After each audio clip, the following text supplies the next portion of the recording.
কি বলবেন? প্রতি বছরই নরেন্দ্রপুরে একটা ভূমিকা থাকে। মেধা তালিকায় 6 জন জায়গা করেছে, আরো কয়েকজন এলে ভালো লাগতো। আমাদের একগুচ্ছ ভালো ছেলে, তাদের পোটেনশিয়াল আছে। পরীক্ষার হলে কম বেশি তো কিছু ভুল কিছু ঠিক হয়েই যায়। ছাত্ররা যারা 1 থেকে 10-এ এসেছে তাদেরকে সাধুবাদ জানাই। আরো যারা 10-এ আসতে পারে হয়তো খুব কাছাকাছি থাকবে, তাদেরকেও সবাইকে শুভেচ্ছা জানাই। আমরা খুশি, বিদ্যালয় পরিবার, আমি আমার শিক্ষক মন্ডলী, সবাই খুশি। মানে যদি রসায়ন পড়া হয় প্রতি বছর কম বেশি একটা র্যাঙ্ক করে উচ্চ মাধ্যমিক মাধ্যমিকে, শিক্ষাটা কি আলাদা কি আছে? আলাদা কি আছে? নরেন্দ্রপুর একটি আবাসিক বিদ্যালয়, ছাত্ররা সবাই এখানে থাকে, বাইরে যাওয়ার সুযোগ নেই।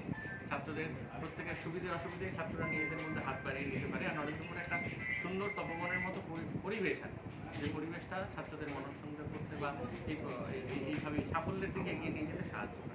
আর কতজন র্যাঙ্ক করছে কোন কোন? এইবার আমাদের মেধা তালিকায় 6 জন আছে, 3rd আছে, 6th আছে, 7th আছে, 9ম স্থানে 9th-এ 2 জন আছে, 10th-এও 1 জন আছে।